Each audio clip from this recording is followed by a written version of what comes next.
What's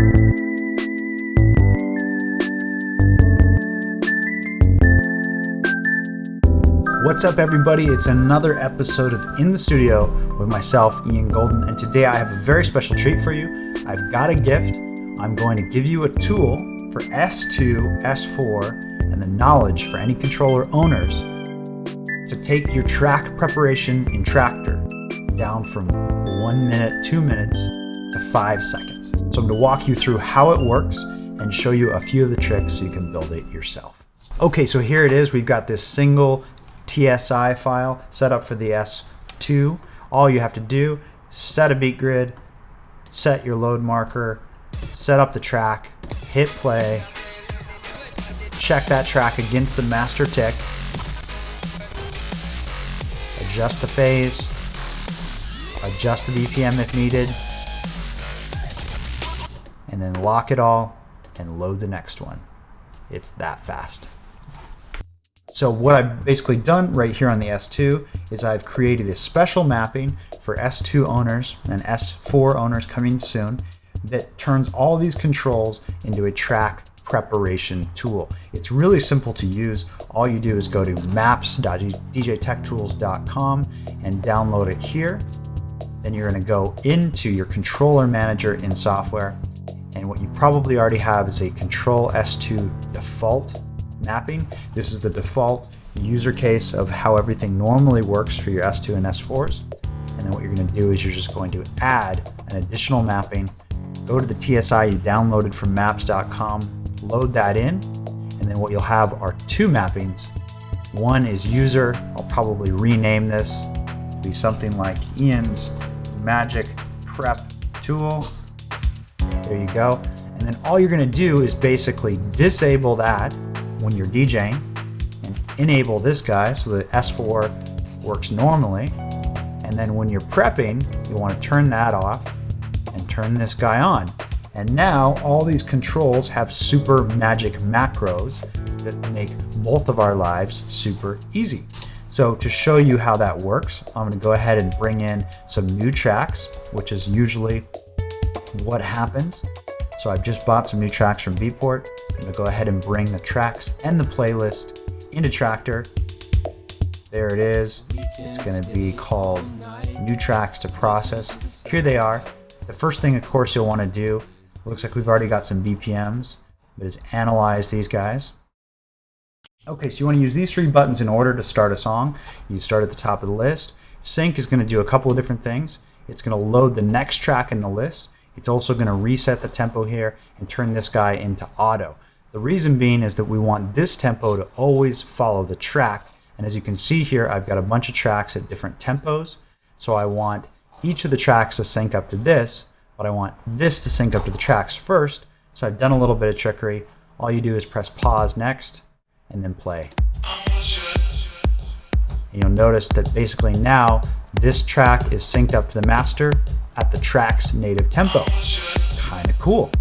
So next we'll want to use this guy right here to skip through the track. And what I'm looking for here is basically BPM. I want to make sure that the BPM is correct. It's looking pretty good. All right, the next most important thing after BPM is phase. So this guy right here is going to be moving the BPM of the track. And this guy right here is going to be adjusting the beat grid. And the beat grid position is the most important because that's the phase. And if we adjust all of our songs to match the master tick, not only will they match up with each other, but they'll match up with the effects. And all the effects will always sound really good. So what we want to do is check the song against that tick and kind of adjust it until it sits perfectly.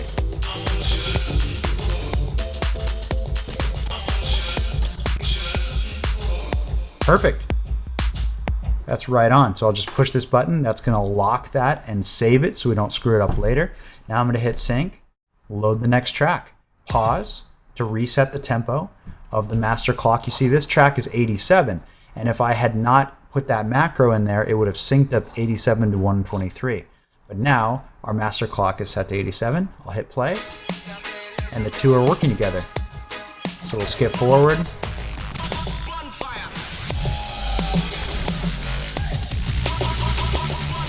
adjust that grid a little bit. Sounds good.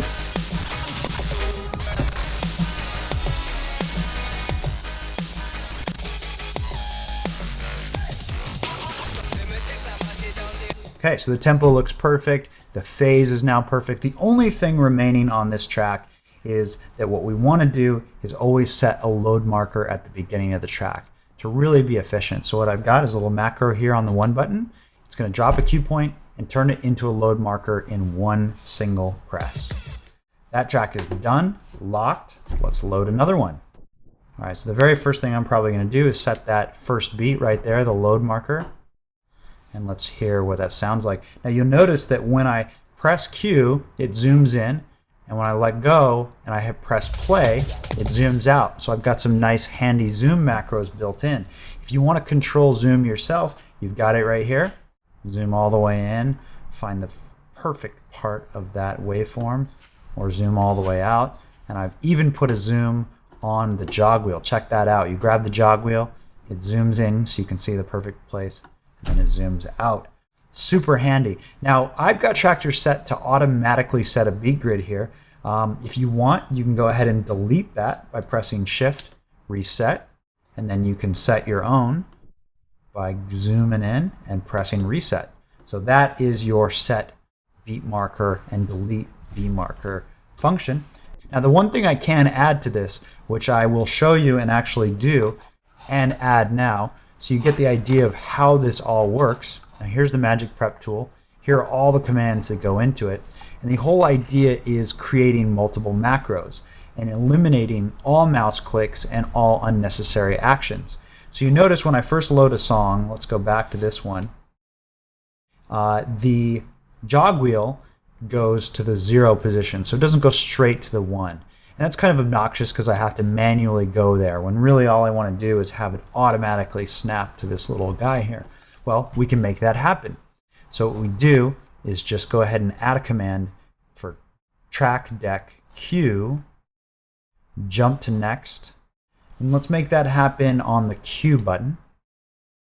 And let's make that go to decrease. So it'll basically go to the first Q point in the list when we press Q. All right, so we'll press sync to load the next track, then we'll press Q. It'll go ahead and jump to that, turn it into a load marker, hit play, and we are rocking. So as you can see, there's a lot of macros under the hood. These buttons are doing a lot of different things to make this process very streamlined. Let me show you a few of them so that you can repeat this yourself. We want to avoid any mouse clicks. That's where we waste time. So one of the main macros I've done right here is I've said that when I press the left Q button, I want the auto master mode to go to 1, or I want it to turn on. So it goes to master. And when I press the left play button, I want it to go off or go to master. So what this is going to do is when we load a new song, then the tempo here is going to automatically change to whatever tempo of the song we just loaded. And then when we press play, it'll reverse. And now this track will sync up to the master clock, but at that tempo. Kind of clever. Other cool macros that I've done here is the load next macro. This is a really big one. Instead of going through the list and clicking on the song and dragging it into the deck, what we want to use is this fancy load next command. So I've said when I pressed left sync, that's this guy here, go ahead and load the next song. And then when I press Q, go ahead and reset that song and turn sync off. So a lot of super handy stuff there. This should make your beat gridding and prepping of tracks in Traktor with the S2 or S4 super, super fast. And of course, you can apply these principles to any controller that you own. So that's pretty much it. I hope you've enjoyed this video. I'm Ian Golden for DJ Tech Tools, and I will see you next time in the studio.